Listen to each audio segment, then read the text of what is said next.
Ang nasinati nato karon nga kainit sa panahon, nakamugna og kakuwang sa tubig, busa ani ay water conservation tips nga mahimo natong sundon. Water conservation tip number 1. Fix dripping pipes, faucets, and hoses.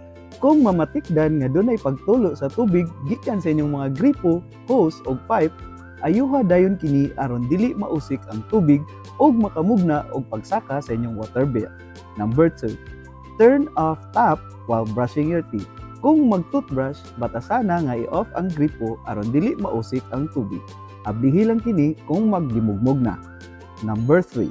Take shorter showers. Kung maligo, ayaw pagdugay sa banyo. Kung mahimo, magdali ra og kaligo og dili magusik-usik sa tubig. Number 4. Reuse bath water for flushing. Mas maayo nga saluron ang tubig kung manghinabnaw.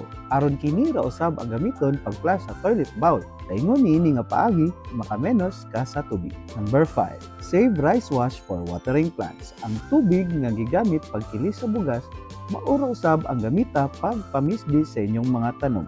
Number 6. Store rainwater for daily chores. Kung mag-uwan, pagsalod gyud og tubig aron dunay magamit paglimpyo sa toilet, pagmap sa sahog ug uban pa. And lastly, number 7.